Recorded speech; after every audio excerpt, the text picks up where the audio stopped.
తెలంగాణలో మొట్టమొదటిసారి కాగిత రహిత ఈ కేబినెట్ సమావేశం జరగబోతోంది. డిజిటల్ ఈ కేబినెట్ కోసం మంత్రులకు గతంలోనే ట్యాబ్స్ అందించారు. అంతేకాదు ఒకరోజు పాటు వీటిపై శిక్షణ కూడా ఇచ్చారు.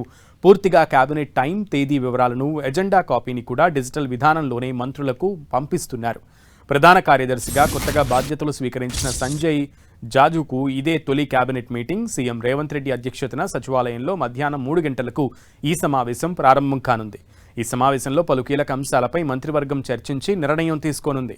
గ్రామీణ ఉపాధి హామీ పథకం స్థానంలో కేంద్రం కొత్తగా తీసుకురానున్న బీబీజీ రామ్జీని తెలంగాణలో అమలు చేయాలా వద్దా అనే అంశంపై మంత్రివర్గంలో చర్చించనున్నట్లు తెలుస్తోంది.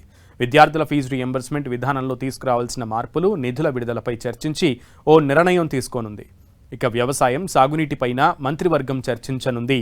ఎల్నినో ప్రభావం నేపథ్యంలో ప్రత్యామ్నాయ పంటల సాగు, సాగునీటి ప్రాజెక్టుల నిర్వహణపై చర్చించే అవకాశం కనిపిస్తుంది. వానాకాలం పంటల సాగు, విత్తనాలు, ఎరువుల పంపిణీ, పంటల వైవిధ్యం, ఎల్నినో పరిస్థితులను ఎదుర్కోవడంపై చర్చించనున్నట్లు తెలుస్తోంది. ప్రత్యామ్నాయ పంటలకు ప్రత్యేక ప్రోత్సాహకాలు ఇవ్వాలన్న వ్యవసాయ విశ్వవిద్యాలయ ప్రతిపాదనలపైన చర్చించే అవకాశం ఉంది. మెట్రో రైల్ 2వ దశ విస్తరణ పనుల పురోగతిపై చర్చించనుంది కేబినెట్. మూసీ నది ప్రక్షాళన ప్రాజెక్టు డిపిఆర్ ఆమోదంపై నిర్ణయం తీసుకునే అవకాశం ఉంది. సర్ ప్రక్రియ, ఆయా నియోజకవర్గాల్లో నిజమైన ఓటర్లు తమ ఓటు హక్కు కోల్పోకుండా చూడాల్సిన అంశాలపై మంత్రిమండలి చర్చించనుంది. ఏపీ, తెలంగాణ స్థానికత ఉన్న ఉద్యోగుల పరస్పర అంతర్రాష్ట్ర బదిలీలపైన కేబినెట్ నిర్ణయం తీసుకునే ఛాన్స్ కనిపిస్తుంది. ఇక హైదరాబాద్ కోర్ అర్బన్ ఎల్ఏజీ హౌసింగ్కు సంబంధించిన స్థలాలు, డిజైన్లు, విధి విధానాలకు మంత్రివర్గం ఆమోదముద్ర వేసే అవకాశం ఉంది.